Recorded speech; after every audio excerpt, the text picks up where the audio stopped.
আল্লাহ পাক পথ দেখিয়েছেন, আল্লাহ পাক রাস্তা দিয়েছেন। মরুভূমির ভিতরে যে রব্বুল আলামিন পথের নিশানা তৈরি করে দিলেন, যেখানে গভর্নমেন্ট রাস্তা বানাতে পারে না, মরুভূমির ভিতরে যিনি পথের নিশানা বানালেন মানুষ যেন না হারায়, যে আল্লাহ রাব্বুল আলামিন দুর্গম পাহাড়ির ভিতরে গিরিপথ তৈরি করে দিলেন মানুষ যেন হারায় না যায়। সমুদ্রের ভেতরে নাবিকরা দিনের বেলায় সূর্যের আলো দেখে পথ চলে, রাতের আধারে সে যেন গভীর সমুদ্রের ভিতরে হারায় না যায়। আল্লাহ তাই আকাশের ভিতরে তারকা মণ্ডলী খচিত করে রেখেছেন। সমুদ্রের নাবিকেরা, জাহাজের নাবিকেরা তারকা দেখে দেখে পথ নির্ণয় করে নেন। যে মাবুদ রাস্তা বানালেন জঙ্গলের ভিতরে, পাহাড়িয়া এলাকার ভিতরে, যে মহান প্রভু রাস্তা বানালেন, নিশানা বানালেন মরুভূমির ভিতরে, যিনি রাস্তা দেখায় দিলেন গভীর সমুদ্রের ভেতরে, সেই আল্লাহ রব্বুল আলামিন আমরা দুনিয়ার বুকে মানুষেরা অন্ধকারে মরবো, রাস্তা হবে না, এমনটি তো হতেই পারে না।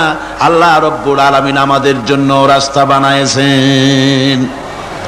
মহান আল্লাহ রব্বুল আলামিন বলেন, وعلى الله قصد السبيل ومنها جائر। আল্লাহ পাক বলেন সোজা রাস্তা, সোজা পথ বলে দেওয়ার দায়িত্ব আমি আল্লাহর। যেখানে রয়েছে অসংখ্য বাঁকা পথ, অসংখ্য বাঁকা পথ যেখানে, যে পৃথিবীতে, সেখানে সোজা রাস্তা বলে দেওয়ার দায়িত্বটা কার? জোরে বলেন কার? আল্লাহ শুধু সৃষ্টি করেন না, সৃষ্টি করেন, শিক্ষা দেন, পথ বলে দেন, পথটাও বাকি রাখেন না, পথটাও তিনি বলে দিয়ে দেন। হযরতে মূসা আলাইহিস সালামের কাছে ফেরাউন প্রশ্ন করলো, তুমি যে রবের দাবি করছো, যে একজন রব আছেন, সে রবের পরিচয় কি? তোমার সেই রব কে? হযরতে মূসা আলাইহিস সালাম যে জবাবটা দিলেন, কি সুন্দর জবাব! এক কথার ভিতরে সমস্ত কথা সন্নিবেশিত হয়ে গেছে। ফেরাউনের প্রশ্নের জবাবে রব কে, এ কথার জবাব দেওয়া যায়, হাজার হাজার পৃষ্ঠা লেখা যায়। রবকে, তার পরিচিতি। আমি যদি এখন শুধু রব শব্দের ব্যাখ্যা করি, তাফসীর করি, রাত শেষ হয়ে যেতে পারে, ইনশাআল্লাহ ব্যাখ্যা দেওয়া যাবে। কিন্তু মূসা আলাইহিস সালাম কি সুন্দর একটা জবাব দিয়া দিলেন রবকে। শোনো, রব্বুনাল্লাযী আ'তা কুল্লা শাইইন খালকাহু সুম্মা হাদা। রব হচ্ছেন সেই, আমার প্রভু হচ্ছেন তিনি, যিনি সমস্ত সৃষ্টিকে, সমস্ত মাখলুকাতকে যিনি সৃষ্টি করেছেন, আর সৃষ্টি করার পর তার চলার জন্য পথ তৈরি করে দিয়েছেন। তিনি হচ্ছেন আল্লাহ পাক, যিনি সৃষ্টি করেন আর পথের দিশা দেন। তিনি হচ্ছেন আল্লাহ পাক, তিনি হচ্ছেন রব। শুধু বানান না, বানাবার পরে তার প্রয়োজনটাও মিটায় দেন। কোরআনে কারীমের ভিতরে আল্লাহ রাব্বুল আলামিন পৃথিবীবাসীদের জন্য যা কিছু প্রয়োজন সবকিছু সন্নিবেশিত করে দিয়েছেন। শুরু করলেন বা দিয়া, শেষ করলেন সিন দিয়া, বাস করে দিলেন যেন বলা হলো, পৃথিবীর মানুষেরা তোমাদের জন্য কিয়ামত পর্যন্ত যা কিছু দরকার সবগুলি আমি আল্লাহ রাব্বুল আলামিন কোরআনের মধ্যে ভরে দিয়েছি। বাস হয়ে গেছে, আর কিছুর প্রয়োজন নাই, আর কিছু প্রয়োজন নাই, সব আমি কোরআনে কারীমের ভেতরে সন্নিবেশিত করে দিয়েছি। আল্লাহ রাব্বুল আলামিন বলেন, কুল লাউ কানাল বাহরু মিদাদান লিকালিমাতি রাব্বি লানাফিদাল বাহরু ক্বাবলা আন তানফাদা কালিমাতু রাব্বি ওয়ালাউ জিনা বিমিসলিহি মাদাদা। আল্লাহ পাক বলেন, নবী আপনি বলুন, আমার রবের কথাগুলি লেখার জন্য যদি সমুদ্রের পানিগুলি, সমুদ্রের সমস্ত পানিগুলি যদি কালিতে পরিণত হয়ে যায়, আর আমার রবের কথাগুলি যদি লেখা শুরু হয়ে যায়, আমার রবের কথাগুলি লেখার পূর্বে সমস্ত সমুদ্রের পানিগুলি শেষ হয়ে যাবে। তারপরে যদি আবার সমুদ্র ভরে দেওয়া হয়, আরো যদি লেখা হয়, তবুও আমার রবের কথা লেখা শেষ হবে না।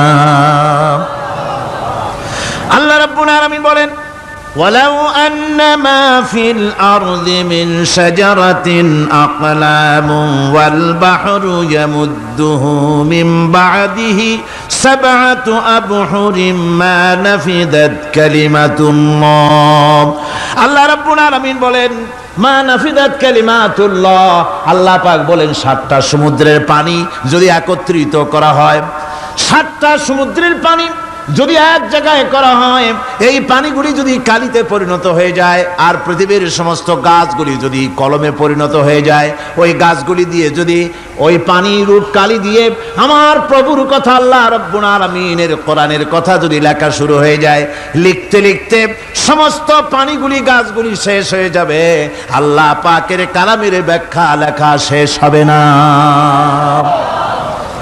মা নাফিদাত কালিমাতুল্লাহ আল্লাহর কথা লেখা শেষ হবে না এত বড় বিরাট আজিম কিতাব আল্লাহ পাক আমাদেরকে দান করেছেন সুবহানাল্লাহ পড়েন এই কিতাবের এত বড় গুরুভার আল্লাহ রাব্বুল আলামিন বলেছেন লাউ আনজালনা হাযাল কুরআন আলা জাবালিন লারাআইতাহু খাশিআম মুতাসাদ্দিআম মিন খাশিয়াতিল্লাহ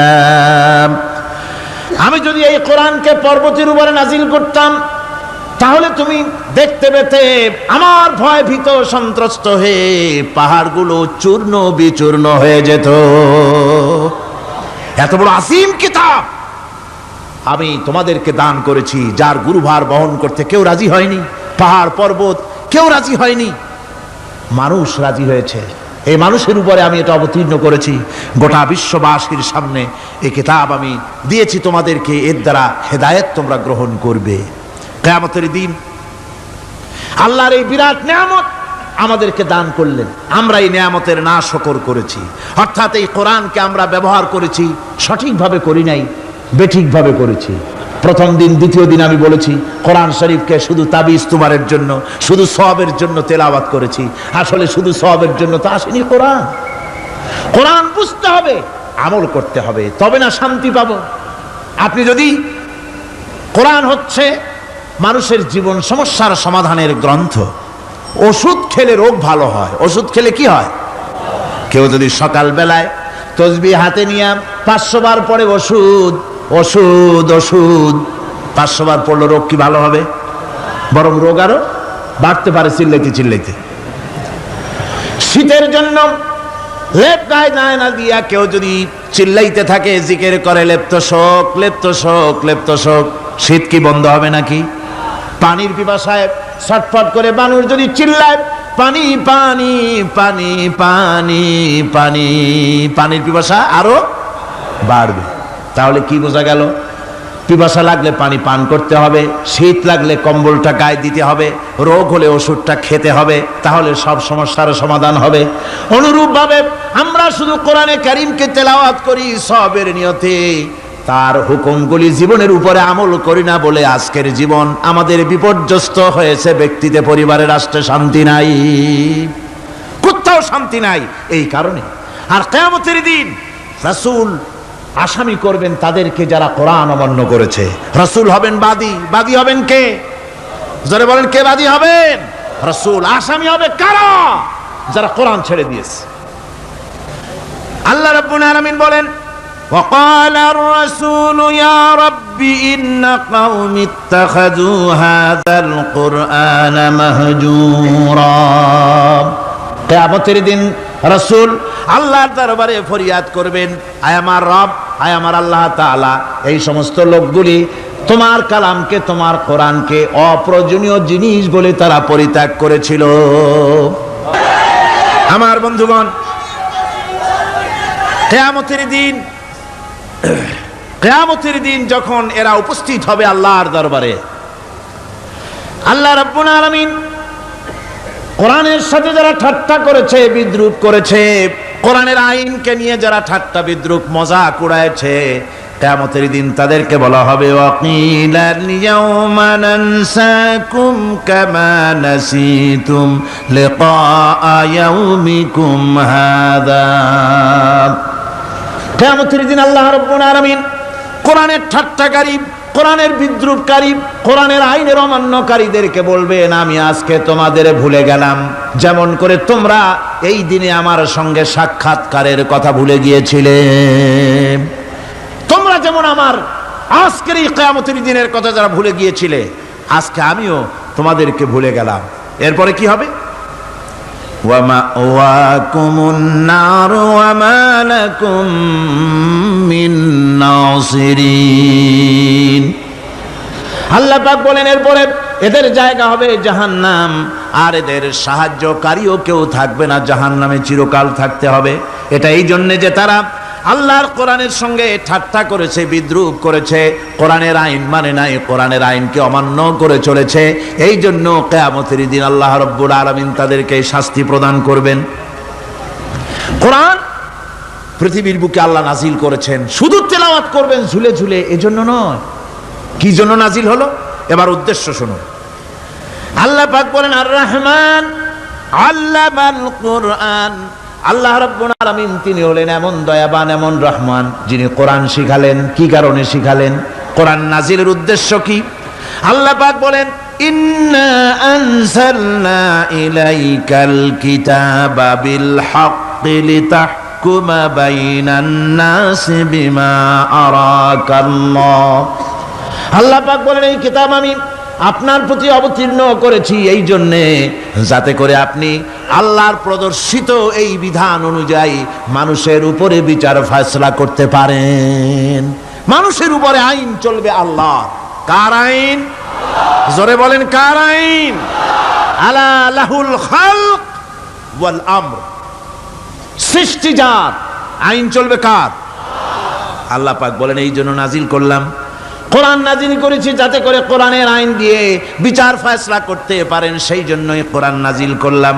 আসলে আল্লাহর নবীর এই পৃথিবীতে আগমনের উদ্দেশ্য ওটাই ছিল। হুয়াল্লাযী আরসালা রাসূলাহু বিল হুদা ওয়া দীনিল হক লিইয়ুযহিরাহু আলাদ-দীনি কুল্লিহি ওয়া কাফা বিল্লাহি শাহীদা। আল্লাহ রাব্বুল আলামিন বলেন আমি আমার রাসূলকে দ্বীনে হক, সত্যের বিধান সহকারে দুনিয়ায় প্রেরণ করেছি। লিইয়ুযহিরাহু আলাদ-দীনি কুল্লিহি আয় লিইয়ুগলিবাহু আলা সাইরিল আদিয়ান। সমস্ত আদিয়ানে বাতিলের উপরে আমার দিনকে বিজয়ী করে দেওয়ার জন্য আমি রাসূলের কাছে কিতাব সহকারে তাকে অবতীর্ণ করেছি। এ দায়িত্ব শুধু মুহাম্মদ সাল্লাল্লাহু আলাইহি ওয়াসাল্লামের ছিল না, দুনিয়ার উপরে আল্লাহর দিন কায়েম করা, আল্লাহর বিধান অনুযায়ী মানুষের বিচার ফয়সালার দায়িত্ব শুধু মুহাম্মদ সাল্লাল্লাহু আলাইহি ওয়াসাল্লামের ছিল না, সমস্ত নবীদের ছিল। কাদের ছিল? সব নবীদের ছিল। ফাবাআসাল্লাহু আন-নাবিয়্যিনা মুবাশশিরিনা মুনযিরিন ওয়া আনজালা মা'আহুমুল কিতাবা বিল হাক্কি লিয়াহকুমা বাইনান নাস। আল্লাহ পাক বলেন সমস্ত নবীদের কাছে আমি কিতাব অবতীর্ণ করেছি এই জন্য যে তারা সহজ এবং সোজা পথে যারা চলতে চায় তাদেরকে তিনি সুসংবাদ দিবেন, আর বাঁকা পথে যারা চলবে তাদেরকে তিনি জাহান্নামের ভীতি প্রদর্শন করবেন। আর আমি তার উপরে যে কিতাব অবতীর্ণ করেছি এই কিতাব দিয়ে জনগণের উপরে বিচার ফয়সালা করবে, আইন চলবে আল্লাহর কিতাব দিয়ে। আইন চলবে কি দিয়ে? আল্লাহর কিতাব দিয়ে। আল্লাহর কিতাব অনুযায়ী জনগণকে পরিচালিত করবেন। এই জন্য আমি এই কোরআনকে নাজিল করেছি, অতীত এই কিতাবগুলি নাজিল করেছি। কুল ইয়া আইয়ুহান নাসু ক্বাদ জাআকুমুল হাক্কু মির রাব্বিকুম। আল্লাহ পাক বলেন নবী আপনি বলে দেন, আপনি বলুন হে মানব সকল, আল্লাহর পক্ষ থেকে তোমাদের জন্য মহাসত্য এসেছে, এই মহাসত্য যদি অনুসরণ করো তোমাদের জন্য কল্যাণকর হবে। ওমান দাল্লা ফাইন্নামা ইয়াদুল্লু আলাইহা। আর যদি কোরআনকে অমান্য করো, আল্লাহর কিতাবকে অমান্য করো, তাহলে তোমাদের জন্য অকল্যাণ হবে।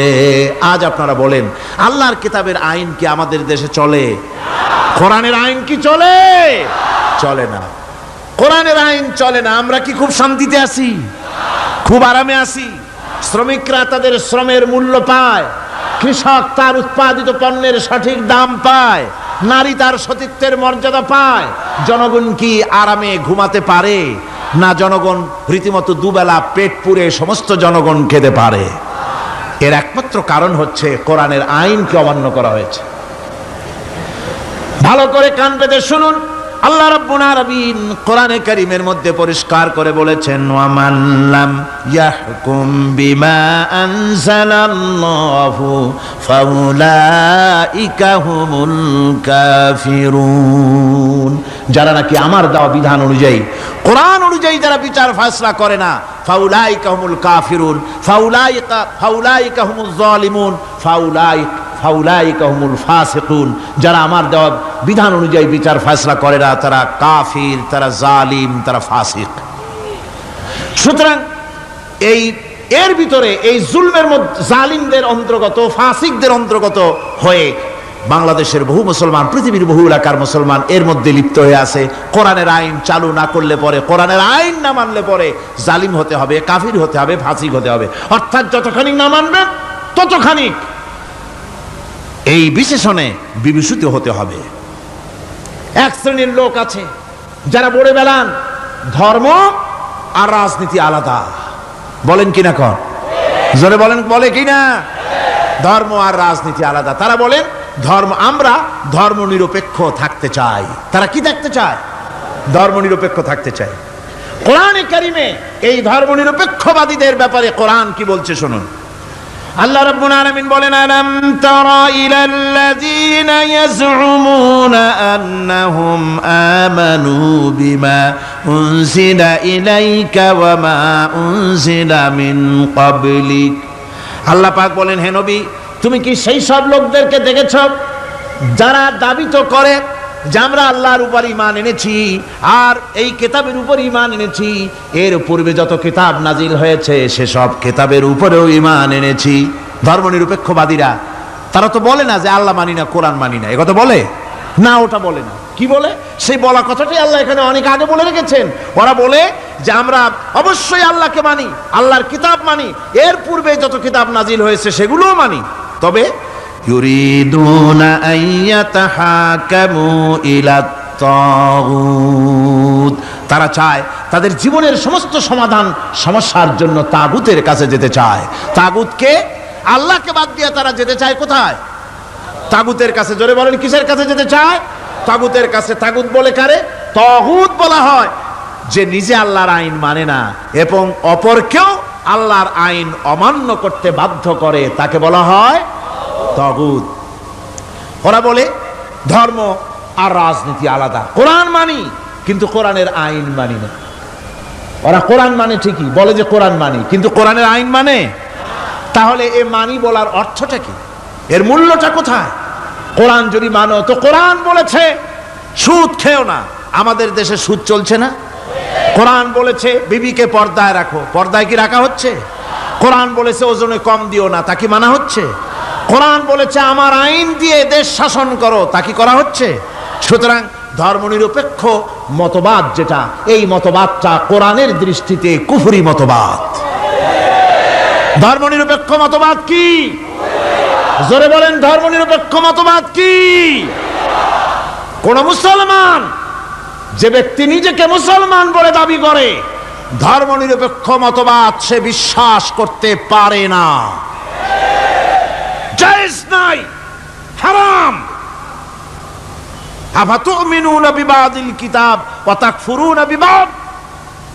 তোমরা কোরআনের কিছু অংশকে মেনে নিবে আর কিছু অংশকে করবে অস্বীকার। এটা যদি করো দুনিয়ার জীবনে পাবে দুনিয়ার জীবনে জিল্লতি আসবে, লাঞ্ছনা আসবে, আর কিয়ামতে পাবে জাহান্নামের শাস্তি। সুতরাং ধর্মনিরপেক্ষ মতবাদের অর্থ তারা বলে যে ধর্মহীনতা নয়, আসলে কিন্তু ধর্মনিরপেক্ষ মতবাদের অর্থই হলো ধর্মহীনতা। ঠিক কিনা কন? জোরে বলেন ঠিক কিনা? এই ধর্মনিরপেক্ষ মতবাদ আমাদের দেশের জন্ম হয় নাই, এর জন্ম হয়েছে ইউরোপ সভ্যতায়। প্রাচীন ইউরোপ সভ্যতায় এর জন্ম হয়েছিল। সেখান থেকে তার আন্ডা বাচ্চা ভারতে এসেছিল। ভারত থেকে এই আন্ডা বাচ্চার কিছু অংশ 1972 সালে তদানীন্তন সরকারের মাথার উপরে ভারত চাপিয়ে দিয়েছিল। সেই ধর্মনিরপেক্ষ মতবাদ 1972 সনের সংবিধানে লেখা হলো, কিন্তু 1982 সনে যখন সংবিধান আবার অ্যামেন্ডমেন্ট করা হলো, তখন ধর্মনিরপেক্ষতার কপালে ঝাঁটা মেরে বিদায় করা হয়েছে। বাংলাদেশে ধর্মনিরপেক্ষ মতবাদ চলতে পারে না। ধর্মনিরপেক্ষ মতবাদের কথা আমাদের দেশে তারাই বলে যারা ৭২ সনে ক্ষমতায় ছিলেন। তারা ধর্মের সাথে কি ব্যবহার করেছেন আমরা ভুলে যাই নাই, আপনারা ভুলে গেছেন। ১৯৭২ সনে দেশের সমস্ত বিশ্ববিদ্যালয়ের মনোগ্রাম থেকে ইকরা বিসমি রাব্বিকাল্লাযী খালাক রাব্বি জিদনি ইলমা, কোরআনে কারীমের এই আয়াতকে বিদায় করে দেওয়া হয়েছিল। শাসনতন্ত্রের শিরোনামে বিসমিল্লাহকে গ্রহণ করা হয় নাই। শুধু তাই নয়, কোরআনে কারীম যেখানে তেলাওয়াত করা হয় তখনকার সময় রেডিওতে, টেলিভিশনে, ওই ৭২ থেকে ৩ বছর, এবং এখনো সেই দলটি মিটিং করতে গিয়ে, কোনো জায়গায় কিছু করতে গিয়ে আগে কোরআন শরীফ, তারপরে গীতা, তারপরে বাইবেল, এগুলি হচ্ছে মুনাফিকের লক্ষণ। কিসের লক্ষণ? যেখানে যেই টেবিলে, যেই মঞ্চে কোরআন তেলাওয়াত হয়, বাইবেল গীতা পড়া হারাম, পড়া হতে পারে না। কোরআনের চাইতে শ্রেষ্ঠ কিতাব আল্লাহর দুনিয়া আছে? সমস্ত কিতাবকে রদ করেছে কোরআন। হযরত ওমর রাদিয়াল্লাহু তাআলা আনহু রাসূল করিম সাল্লাল্লাহু আলাইহি ওয়াসাল্লামের কাছে গিয়ে তাওরাতের একটা পাতা পড়তেছিলেন। হযরত আবু বকর রাদিয়াল্লাহু তাআলা আনহু সেখানে চলে এলেন। এসে দেখেন রাসূল করিম সাল্লাল্লাহু আলাইহি ওয়াসাল্লামের চেহারা মোবারক লাল হয়ে গিয়েছে গোসায়। হযরত আবু বকর বললেন, ওমর, তুই যদি এর থেকে মরে যেতিস, তুই যদি এর থেকে মরে যেতিস, তুই যদি এর থেকে মরে যেতি, 3 বার বললেন। হযরত ওমর শিউরে উঠলেন, হতচকিত হয়ে উঠলেন। আবু বকর আমাকে মরার কথা বলছেন কেন? তিনি তাকিয়ে দেখেন রাসূল করিম সাল্লাল্লাহু আলাইহি ওয়াসাল্লামের চেহারা মোবারক গোসায় লাল হয়ে গিয়েছে। হযরত ওমর বলছেন, ইয়া রাসূলুল্লাহ, আমার এবং আমার পিতা মাতার জীবন আপনার কদম মোবারকে উৎসর্গ হয়ে যাক। আমি অপরাধ করেছি, কি অন্যায় করেছি হুজুর আমাকে বলুন। হুজুর বলছেন, ওমর, তুমি যে তাওরাতের পাতা আমার সামনে পড়তেছো, এই তাওরাত যার উপরে নাজিল হয়েছিল, সেই মুসা আলাইহিস সালাম যদি আজকে বেঁচে থাকতেন, তাহলে আমার উম্মতের ভিতরে শামিল হয়ে যাওয়া তার জন্য ফরজ হয়ে যেত। অতীতের সমস্ত কিতাবকে রদ করা হয়েছে, সমস্ত শরিয়াতকে বন্ধ করা হয়েছে। সুতরাং কোন মুসলমানের প্ল্যাটফর্মে যেখানে কোরআন তেলাওয়াত হয়, বেদ, বাইবেল, গীতা পড়া হারাম সেখানে। এই মুনাফিকরা তাও করে থাকে। আমার মুসলমান ভাইয়েরা, নজরুল ইসলাম কলেজের ইসলাম শব্দ বাদ দিয়ে নজরুল কলেজ করা হয়েছিল। সলিমুল্লাহ মুসলিম হলের মুসলিম শব্দ বাদ দিয়ে শুধু সলিমুল্লাহ হল করা হয়েছিল। তার মানে ধর্ম এদের কলিজায় আগুন জ্বালিয়ে দেয়। ইসলামের নাম বরদাস্ত হয় না, কোরআনের নাম বরদাস্ত হয় না। আর বরদাস্ত হয়নি বলেই আল্লাহ পাক তার ইন্তেকাম নিয়েছেন। আমার বক্তব্য হচ্ছে, কোরআনে কারীম পৃথিবীতে এসেছে শাসন করতে দুনিয়াকে। তার মধ্যে রয়েছে রাজনীতি, অর্থনীতি, সব কিছু। এই বিচার ফয়সালা কোরআন থেকে যারা গ্রহণ করে না, রাসূলকে যারা বিচারক মানে না, তাদের সম্পর্কে আল্লাহ পাক কি বলছেন শুনুন। ফালা ওয়া রাব্বিকা লা ইউমিনুনা হাত্তা ইউহাক্কিমুকা ফীমা শাজারা বাইনাহুম সুম্মা লা ইয়াজিদু ফী আনফুসিহিম হারাজাম মিম্মা কাদাইতা ওয়া ইউসাল্লিমু তাসলিমা। আল্লাহ রাব্বুল আলামিন বলেন, ফালা ওয়া রাব্বিক, কখনো নয় হে নবী, আপনার রবের কসম, কখনোই নয়। ওরা মুমিন নয় যারা নাকি তাদের জীবনের সব কিছুর ব্যাপারে যতক্ষণ পর্যন্ত আপনাকে বিচারক না মানে, আপনার দেওয়া ফয়সালাকে গ্রহণ না করে, এবং আপনি বিচার করার পর ফয়সালা দেওয়ার পরে এটার উপরে দ্বিধাহীন চিত্তে মেনে যতক্ষণ না নিবে, ততক্ষণ পর্যন্ত তারা যত ঈমানের দাবি করুক, তারা আসলে মুমিন না। এ ফতোয়া কার? এ ফতোয়া কার? আল্লাহ রাব্বুল আলামিনের ফতোয়া কখনো মুমিন হতে পারবে না যারা রাসূলুল্লাহকে ফয়সালাকারী হিসেবে গ্রহণ না করবে, কোরআনকে সংবিধানের উৎস হিসাবে গ্রহণ না করবে। কোরআন এসেছে আইনের কিতাব হিসাবে পৃথিবীর মানুষকে পরিচালিত করার জন্য। আজ এই কোরআনের আইন যারা মানে সেখানে শান্তি পায়, কোরআন যেখানে মানে না সেখানে শান্তি হয় না। আল্লাহ পাক পরিষ্কার বলেছেন কোরআনের আইন মেনে চলো। আর যারা এই কোরআনকে অমান্য করবে তাদের শাস্তি কি হবে? আল্লাহ পাক বলেন, আল্লাযীনা কাযযাবু বিল কিতাবি ওয়া বিমা আরসালনা বিহি রুসুলানা ফাসাউফা ইয়ামালুন। আল্লাহ পাক বলেন, আমি যে কিতাব নাজিল করেছি এই কিতাবকে যারা মিথ্যা মনে করে, কিতাবকে যারা অস্বীকার করে, কোরআনের আইন যারা মানে না, আমি যে রসুলের উপরে যা নাজিল করেছি সেগুলির উপরে যারা ঈমান আনে না, এগুলিকে যারা মানে না, তাদের জন্য এর পরিণতি তারা খুব শীঘ্রই টের পাবে। খুব শীঘ্রই তাদেরকে এর পরিণতি দেওয়া হবে। কিয়ামতের দিন তাদেরকে আল্লাহ রাব্বুল আলামিন জাহান্নামে প্রবেশ করাবেন। কোরআনের অমান্যকারীদের জায়গা কোথায় হবে? কোথায় হবে তাদের জায়গা? জাহান্নামের ভিতরে হবে। সুতরাং আমরা কোথায় যেতে চাই? জাহান্নামে না জান্নাতে? বেহেশতে যদি যেতে চাই, দুনিয়ায় যদি শান্তি চাই এবং আখিরাতে যদি মুক্তি পেতে চাই, তাহলে আমাদেরকে কোরআনের আইনকে মানতে হবে। কিসের আইন মানা লাগবে? কোরআনের আইন মানতে হবে। কোরআনে কারীমের নাজিল হলো, আল্লাহ পাক যে কোরআন আমাদের শিখালেন, আর রহমান আল্লামাল কোরআন, যে কোরআন তিনি আমাদের শিখালেন। এই কোরআন নাজিলের পদ্ধতি ছিল মদিনা এবং মক্কা। রাসূলের মক্কি জিন্দেগিতে কিছু নাজিল হয়েছে, আর মদনী জিন্দেগিতে নাজিল হয়েছে কিছু। মক্কা শরীফে যেগুলি নাজিল হয়েছে সে সূরাগুলো ছিল তাওহীদ, রিসালাত এবং আখিরাতের উপরে নির্ভর করে।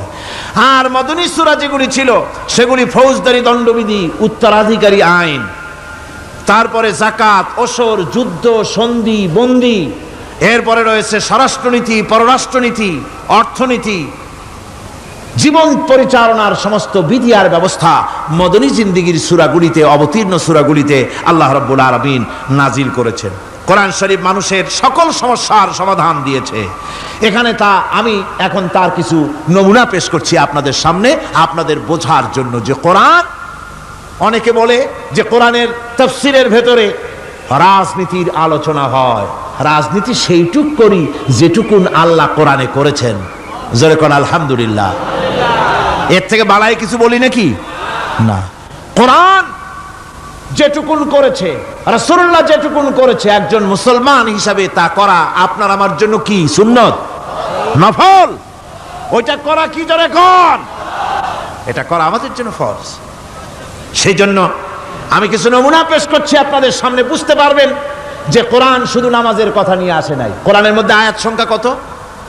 6666। এটা ঠিক না, কিছু কম আছে। 6000 কয়েক শত, ভালো করে গুনে দেখা দরকার। তো এই যে আয়াতে কারিমা যেগুলি রয়েছে এর মধ্যে মাত্র 500 আয়াত হচ্ছে হুকমে শরঈ। ভালো করে শুনুন, 500 আয়াত আদেশ এবং নিষেধ জাতীয়। এটা করো, ওটা করো না, এটা হালাল, ওটা হারাম। এ হলো 500। তো এই যদি 500 হয় তাহলে বাকি 6000 কি? বাকি 6000 ইতিহাস, দর্শন, বিজ্ঞান, রাজনীতি, অর্থনীতি, সমাজনীতি, উত্তরাধিকারী আইন, পররাষ্ট্রনীতি, স্বরাষ্ট্রনীতি, মানুষের জীবনে যা দরকার, ইহকাল, পরকাল, কবর, হাসর, মিজান, সিরাত, জান্নাত, জাহান্নাম, এসব কিছু আল্লাহ পাক বাকি হাজার হাজার আয়াতের মধ্যে বলেছেন। তো 500 আয়াতের পরিচিতি আমাদের জানা আছে, নামাজ, রোজা, হজ, যাকাত, হালাল, বৈধ, অবৈধ ইত্যাদি সম্পর্কে। কিন্তু বাকি আয়াতগুলিতে আমাদের জীবন পরিচালনার ব্যাপারে আল্লাহ পাকের কথা শুনুন, কিভাবে এ কথাগুলি আল্লাহ পাক আমাদের বলছেন। বিচার পদ্ধতি সম্পর্কে শুনুন। কোরআন যে বিচার পদ্ধতি আমাদেরকে দিয়েছেন, নিরঙ্কুশ ন্যায় বিচারের কথা কোরআন বলেছে। কোরআন বলেছে বিচার হতে হবে কি ধরনের? ওয়াইদা হাকামতুম বাইনান নাসি আন তাহকুমু বিল আদল। কোরআন শরীফ বলেছে তোমরা যখন লোকদের মাঝে বিচার ফয়সালা করবে তখন অবশ্যই সুবিচার করবে, জাস্টিস, ন্যায় বিচার করবে। এই ন্যায় বিচার করতে গিয়ে তোমার সামনে যদি বিজাতীয় কোনো লোক আসামি হয়ে দাঁড়ায়, অমুসলিম, তখন বিচারটা কিভাবে করবে? কোরআনে কারীম বলছি, ওয়ালা ইয়াজরিমান্নাকুম শানাআনু কওমিন আলা আল্লা তা'দিলু। কোন বিশেষ শ্রেণীর বিচার কাজ করতে গিয়ে, কোন বিশেষ শ্রেণী বা জাতির বিচার কার্য পরিচালনা করতে গিয়ে তাদের প্রতি বিদ্বেষ যেন তাদেরকে, তুমি যেন জুলুম করে না বসো, তখন যেন তুমি ইনসাফ করতে পারো, তাদের উপরে জুলুম করবে না। সে যদি তোমার জাতের লোক না হয়, বিচার করতেছে, তুমি বিচারক হিসাবে সঠিক বিচার করবে, বিচারের মানদণ্ডকে কখনো হেলাদোলা করবে না, ভালো সুবিচার করবে। এটা হচ্ছে কোরআনে কারীমের কথা। আর আত্মীয় স্বজনের বিচার সম্পর্কে বলা হচ্ছে যে তোমরা বিচার নিয়ে, সুবিচার নিয়ে তোমরা দাঁড়াও, দণ্ডায়মান হও। সুবিচার নিয়ে মুসলমানেরা তোমরা যখন বিচার করবে, তখন এই বিচার করতে গিয়ে ওয়ালাউ আলা আনফুসিকুম আবিল ওয়ালিদাইনে ওয়াল আকরাবিন, সে যদি তোমার নিজের বিরুদ্ধেও যায় বিচার, তা যদি তোমার সন্তান সন্ততি, ভাই ব্রাদার, মা বাপ ইত্যাদির বিরুদ্ধেও যদি চলে যায়, ইয়াকুন গানিয়ান আও ফাকিরান, যদি সে গরিব হয়, যদি সে ধনীও হয়, বিচারের বেলায় কোনো রকম তারতম্য করবে না, আপন হোক পর হোক, বিচার করতে হবে সঠিক। এটা কার কথা? আল্লাহর। জোরে বলেন, কার কথা? পৃথিবীর কোন ধর্মগ্রন্থে কথা বলেছে? পৃথিবীর কোন জাতি কথা বলেছে? কোরআন বলেছে এই সুবিচারের কথা। সুবিচার করতে হবে, বিচারের বেলায় খবরদার আপন পর এবং কোন ধর্মের লোক এই চিন্তা করতে যেও না। কোরআনে কারীমের মধ্যে রয়েছে ফৌজদারি দণ্ডবিধি, জুডিশিয়াল ল, ফৌজদারি দণ্ডবিধি। এখানে একটা কথা বলে নিতে হয়, আল্লাহর আইন, মূল কথাটা কি? আল্লাহর আইন। আল্লাহর আইনের কথা শোনা মাত্রই এক শ্রেণীর লোকেরা মনে করে আল্লাহর আইন মানেই হলো হাত কাটা, আল্লাহর আইনের অর্থই হলো গলা কাটা, আল্লাহর আইনের অর্থই হলো দৌড়া মারা।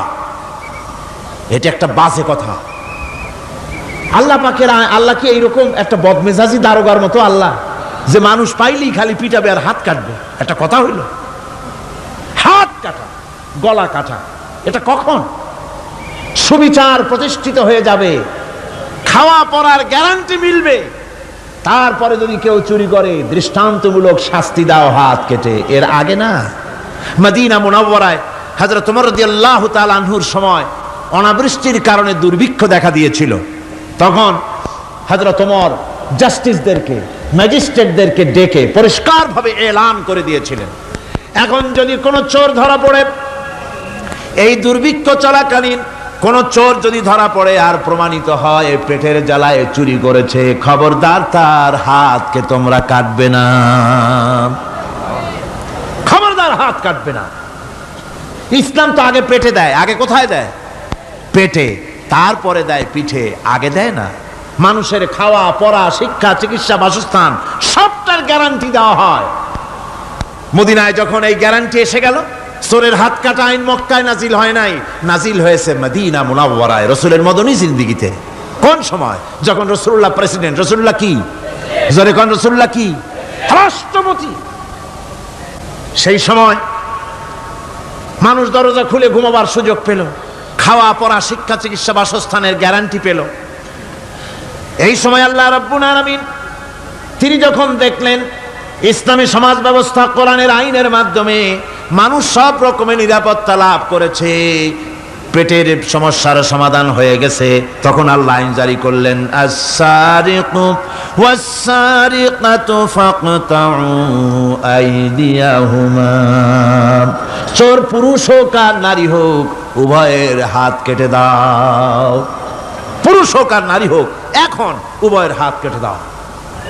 দৃষ্টান্তমূলক শাস্তি হোক, যাতে করে এই চুরি আর না কেউ না করে। পেটে খাবার আছে, চাকরি আছে, ওষুধ আছে, শিক্ষা আছে, থাকার মতো জায়গা আছে, এখন চুরি করো কেন? তাহলে বোঝা যাবে এটা নেশায় পরিণত হয়েছে। কি হয়েছে? নেশা। তখন তো আর চোরেকে বসায় সেলুট মারা আর যাবে না, এখন হাতটা কাটিয়া একটা শাস্তি দিয়ে দাও।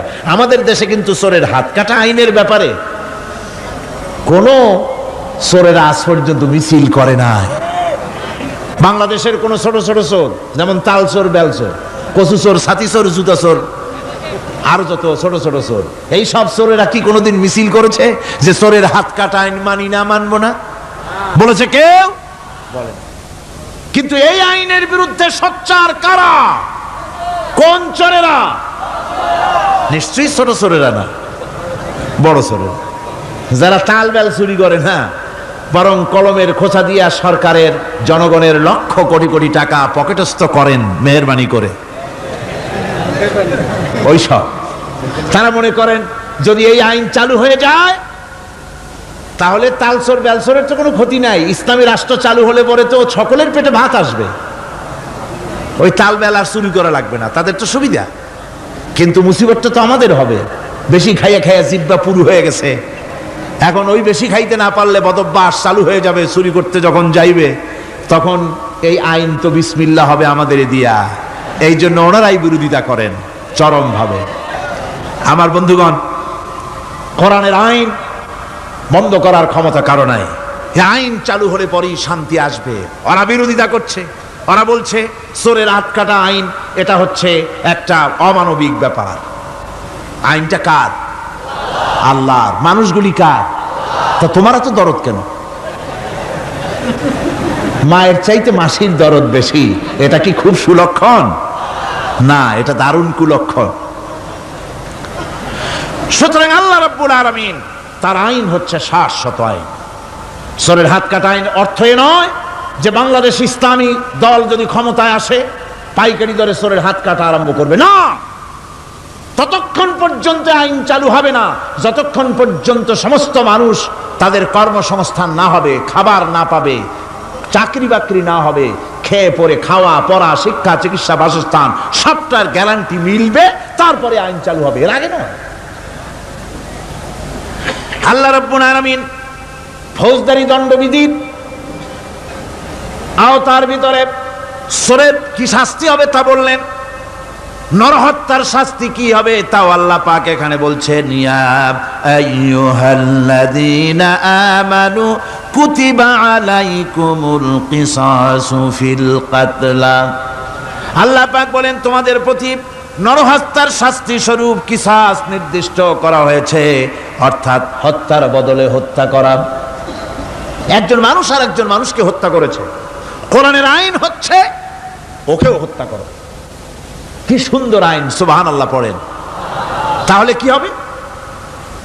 রেডিও টেলিভিশনে পত্র পত্রিকার মাধ্যমে যদি খবর ছড়ানো হয় যে হত্যাকারীর বিচার হবে কোরআনের আইন অনুযায়ী, প্রকাশ্য রাজপথে হত্যাকারীকে তাকেও যদি হত্যা করে দেওয়া হয়, এই দৃশ্য উপস্থিত জনতা যত দেখবে, পত্র পত্রিকায় খবর পাবে, টেলিভিশনের পর্দায় দেখতে পাবে, যারা দেখলো এই সব লক্ষ লক্ষ জনতার ভেতরে মানুষ হত্যা করার দুঃসাহস আর আসবে?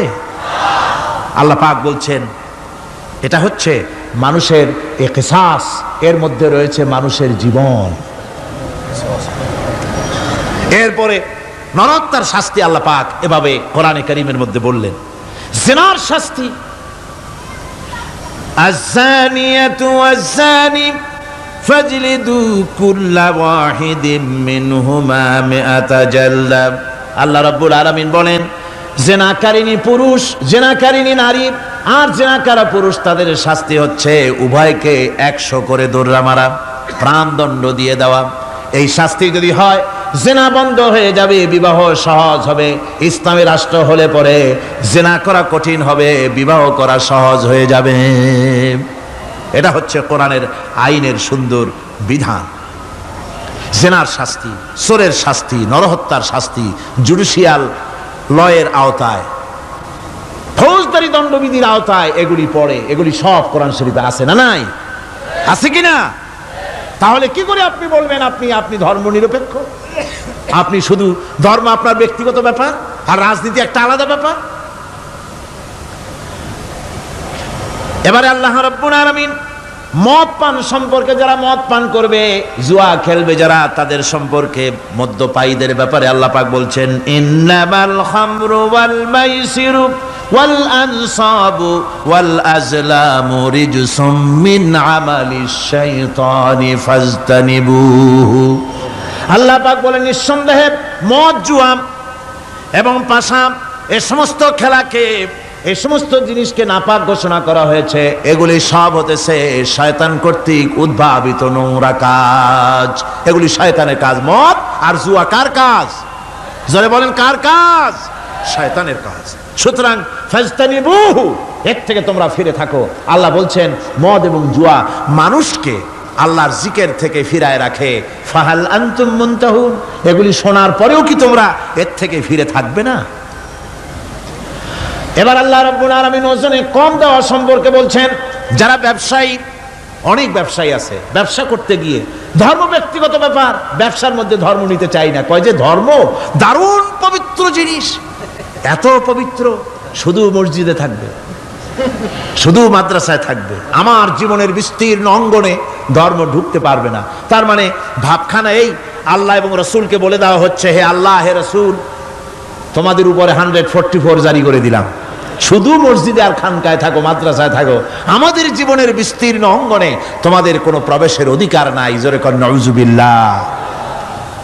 আল্লাহ পাক মানুষের জীবনের সকল ক্ষেত্রে আইন চলবে আল্লাহর। ইনিল হুকমু ইল্লা লিল্লাহ, আইন চলবে কার? ওই আল্লাহ রাব্বুল আলামিন বলেন ওজনে কম দিও না।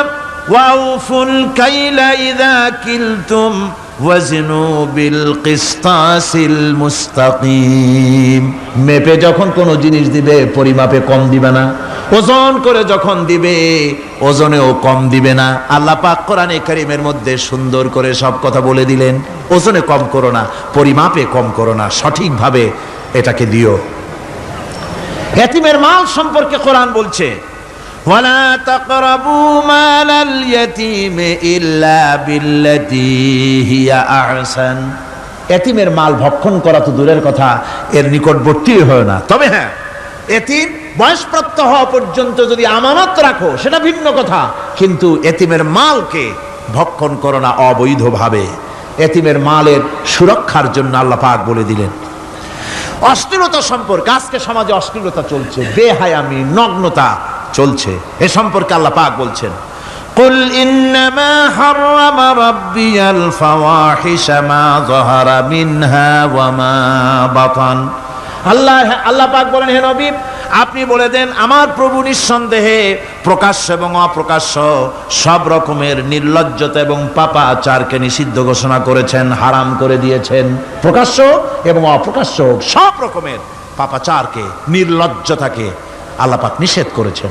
আজকে আমাদের দেশের টেলিভিশনে যে সমস্ত নির্লজ্জ বিজ্ঞাপন দেওয়া হয়, নারীর দেহের যে সৌন্দর্য প্রদর্শনী করা হয়, এ কি কোনো মুসলমান দেশের করা উচিত? কোন মুসলমানদের জন্য এটা কি বৈধ? আজ নির্লজ্জতা, বেহায়ামি ছড়িয়ে পড়ছে চতুর্দিকে। আল্লাহ পাক নিষেধ করছেন, হারাম করে দিয়েছেন। প্রকাশ্য অপ্রকাশ্য সব রকমের নির্লজ্জতা আল্লাহ পাক হারাম করেছেন। সুতরাং আল্লাহ পাক বলছেন, আমি সুদকে হারাম করেছি, ব্যবসাকে করেছি হালাল। এই সুদ থেকে যদি না ফেরো, ফাইন লাম তাফআলু ফাযানু বিহারবিন মিনাল্লাহি ওয়া রাসূলি। আল্লাহ রাব্বুল আলামিন বলেন, যদি এই সুদ থেকে না ফেরো, যদি এই সুদ থেকে বিরত না থাকো, তাহলে আমি আল্লাহ এবং আমার রাসূলের পক্ষ থেকে যুদ্ধের ঘোষণা রইল। পারবেন? আল্লাহ রাসূলের সাথে যুদ্ধ করতে পারবেন? নাউযুবিল্লাহি মিন যালিকা, কি মানুষের পক্ষে সম্ভব? সুদ সম্পর্কে আল্লাহ ঘোষণা করলেন কোরআনে কারীমের মধ্যে। এবার ধনী এবং গরিব সম্পর্কে, ধনী আর গরিবের ভিতরে সম্পর্কটা কেমন হবে আল্লাহ পাক কোরআনে কারীমের মধ্যে বলে দিলেন, ওয়া ফি আমওয়ালিহিম হাক্কুল লিসাইলি ওয়াল মাহরুম। আল্লাহ রাব্বুল আলামিন বলছেন, ও ধনীরা, তোমাদের সম্পদের ভিতরে গরিবদের অধিকার আছে, সে অধিকার আদায় করে দাও। একথা বলা হলো না গরিবরা তোমাদের করুণার পাত্র, দয়া করে তাদের কিছু দাও, একথা আল্লাহ বলেন নাই। বললেন, ধনীরা শুনে রাখো, তোমাদের সম্পদে গরিবদের অধিকার আছে, অধিকার, এই অধিকার তাদের ফিরিয়ে দাও। এরপরে আল্লাহ পাক বললেন, কাইলা ইয়াকুনা দুলাতাম বাইনাল আগনিয়াই মিনকুম, তোমাদের সম্পদগুলি যেন তোমাদের ধনশালী লোকদের হাতে যেন পুঞ্জীভূত না হয়ে যায়। দেশের সমস্ত সম্পদ গুটি কতক লোকের হাতে যেন পুঞ্জীভূত না হয়, বরং তার যাকাত, ফিতরা, সাদকা, এককালীন দান ইত্যাদির মাধ্যমে জনগণের কাছে যেন তা পৌঁছে যায়, এক জায়গায় যেন পুঞ্জীভূত হয়ে না থাকে। এভাবে করে আল্লাহ পাক মানুষের জীবনের সাথে সম্পৃক্ত কথাগুলি বলছেন।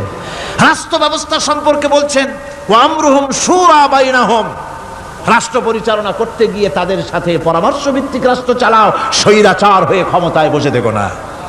ইচ্ছে মাফিক দেশ চালায়ও না, ডিক্টেটর হয়েও না, পরামর্শ ভিত্তিক দেশ পরিচালনা করো। এভাবে করে আল্লাহ রাব্বুল আলামিন রাষ্ট্রপ্রধানকে বললেন, ওয়াসাবিরুহুম ফিল আমর, প্রত্যেকটি ব্যাপারে, রাষ্ট্রের সব ব্যাপারে তাদের সঙ্গে পরামর্শ করে নাও, পরামর্শ সবার সঙ্গে পরামর্শ করে পরামর্শের ভিত্তিতে কাজ করো, এমনি স্বৈরাচার হিসাবে কাজ করো না। কোরআন প্রবর্তিত সমাজ সকল নাগরিকের মৌলিক অধিকারের গ্যারান্টি দিয়েছে, জোরে কোন সুবহানাল্লাহ।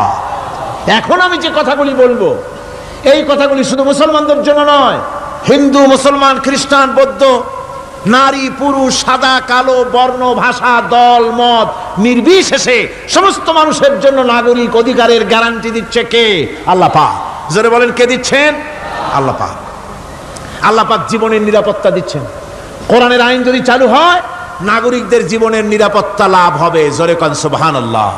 কিভাবে হবে? আল্লাহ রাব্বুল আলামিন বলেন, ওয়ালা তাকতুলুন নাফসাল্লাতী হারামাল্লাহু ইল্লা বিল হক। আল্লাহ পাক বলছেন, যে জীবনকে আল্লাহ হারাম সম্মানই করেছেন, ন্যায় ব্যতীত তাকে খবরদার হত্যা করো না। মানুষকে হত্যা করো না, খবরদার হত্যা করো না।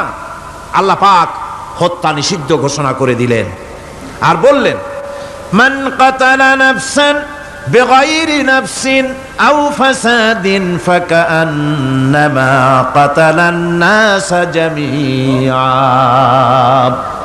কেউ যদি কোন নরহত্যা এবং বিপর্যয় সৃষ্টি করে, কোন অপরাধ ছাড়া যদি কেউ কোন নির্দিষ্ট অভিযোগ, তাকে হত্যার শাস্তি দেওয়া যায় কোরআন অনুযায়ী, এরকম ছাড়া যদি অন্যায়ভাবে কেউ কাউকে হত্যা করে, তাহলে একটা লোক হত্যা করা নয়, একটা মানুষ হত্যা করার অর্থ হলো গোটা বিশ্বের সমস্ত মানুষকে হত্যা করা। কে বলছেন এ কথা? আল্লাহ পাক বলছেন। আর একটা মানুষকে যদি বাঁচায় দেওয়া যায়, তাহলে সে যেন গোটা পৃথিবীর সমস্ত মানুষকে বাঁচায় দিল। এ কথা কে বললেন? আল্লাহ সুবহানাহু ওয়া তাআলা বলেছেন। এরপরে নরহত্যা যারা করবে তাদের জন্য রয়েছে শাস্তি। কি শাস্তি?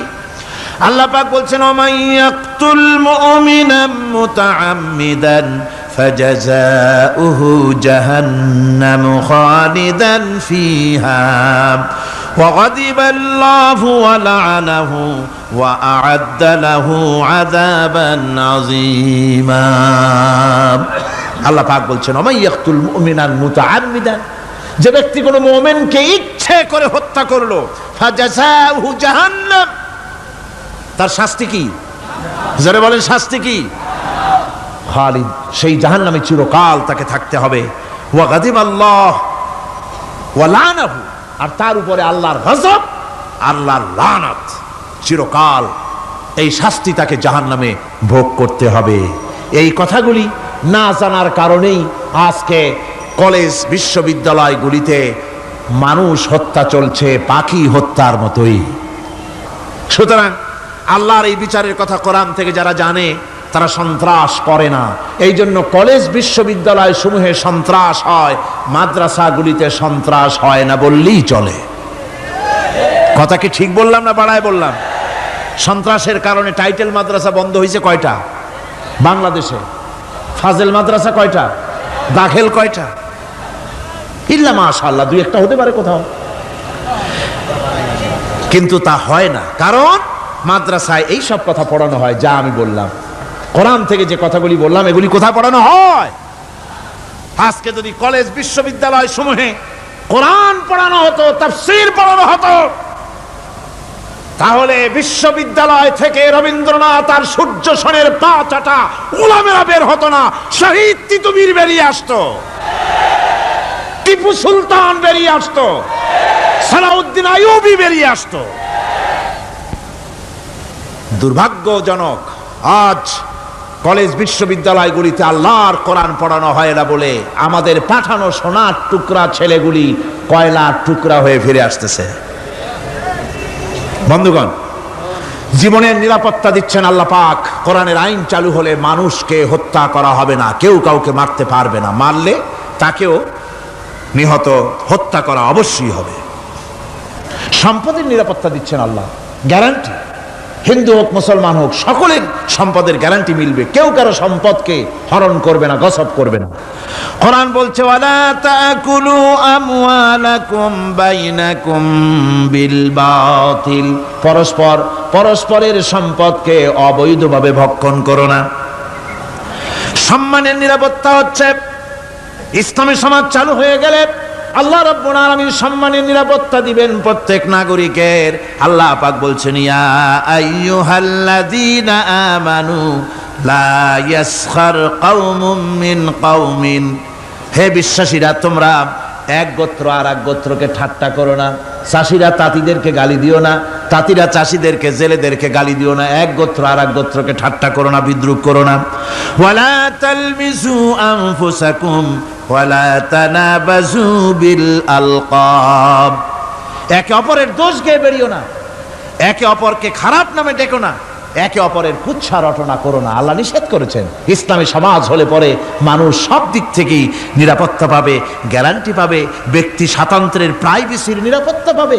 কারো ঘরের মধ্যে কেউ হঠাৎ করে ঢুকবে না, অর্ডার নিয়ে ঢুকতে হবে, পারমিশন নিয়ে ঢুকতে হবে। আল্লাহ পাক বলেছেন লা তাদখুলু বুয়ুতান গায়রা বুয়ুতিকুম হাত্তা তাস্তানিসু ওয়া তুসাল্লিমু আলা আহলিহা, অন্যের ঘরের মধ্যে পারমিশন ব্যতিরেকে প্রবেশ করো না। আগে সালাম দাও, পারমিশন নাও, তারপরে ঢোকো। যদি জবাব না আসে চলে যাও, বেরিয়ে যাও, এটা তোমার জন্য কল্যাণকর হবে। তারপরে ইচ্ছে মতো ধর্ম পালনের নিরাপত্তা পাওয়া যাবে ইসলামী সমাজে। কাউকে বাধ্য করা হবে না ইসলাম কবুল করার জন্য বা অন্য ধর্ম কবুল করার জন্য কাউকে বাধ্য করা হবে না। কোরআনে কারীম বলছে লা ইকরাহা ফিদ্দিন, ধর্মের ব্যাপারে কোনো বাড়াবাড়ি করা যাবে না, কারো উপরে কোনো ধর্মমত চাপিয়ে দেওয়া যাবে না। যার ইচ্ছে তার ইচ্ছে মতো স্বাধীনভাবে তার ধর্মকর্ম পালন সে করতে পারবে। এই ধর্ম পালনের কথা বলতে এসে আমার মনে পড়লো এবছরের হিন্দুদের দুর্গাপূজার কথা। আপনারা বলতে পারেন যে কি এর মধ্যে কি ঢুকাই দিলেন, ঠিকই ঢুকাইছে। আমি বুঝি না যে কেমন ধর্ম, আপনারা আমারে কোন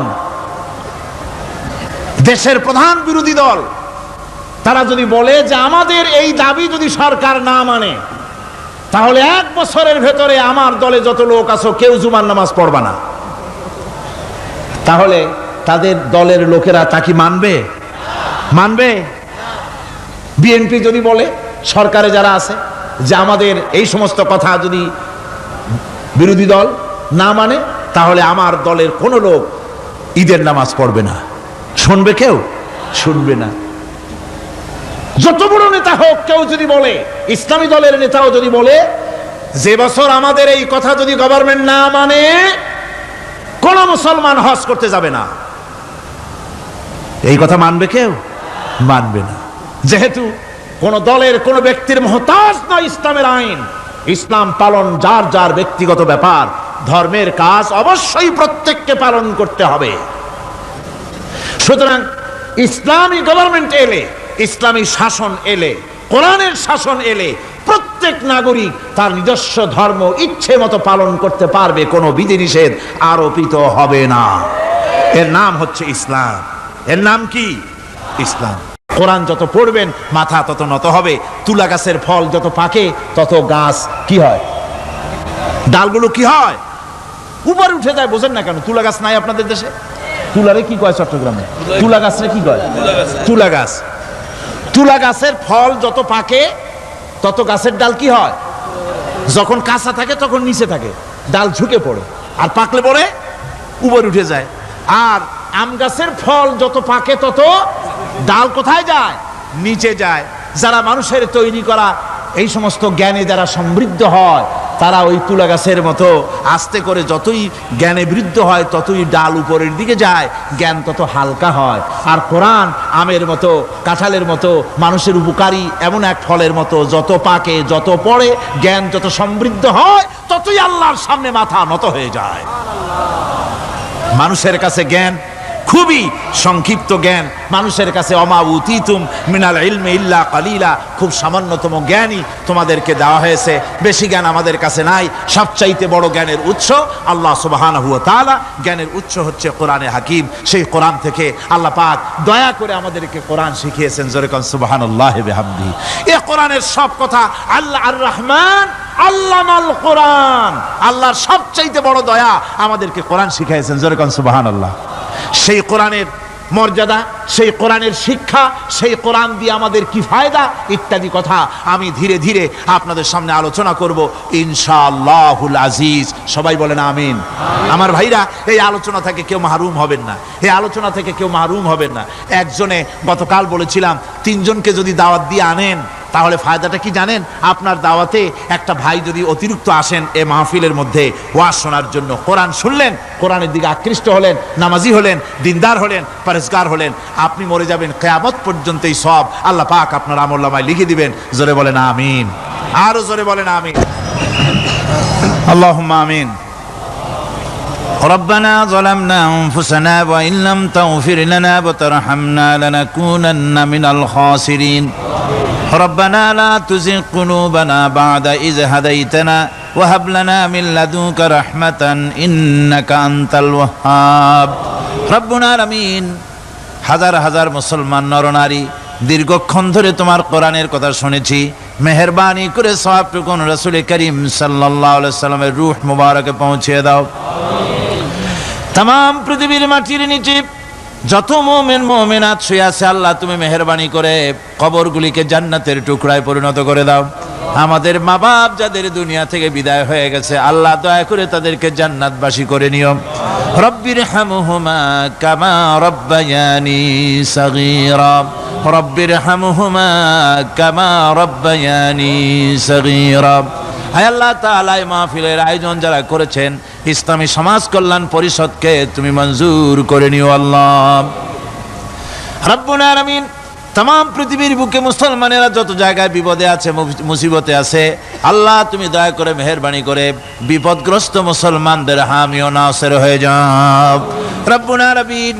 এই মাহফিল আরো 3 দিন এখানে হবে বলে আমাদের প্রোগ্রাম রয়েছে আল্লাহ, বাকি 3 দিন তোমার কুদরতি নিজাম দিয়ে তুমি এটাকে পরিচালিত করে দিও আল্লাহ রব্বুল আলামিন।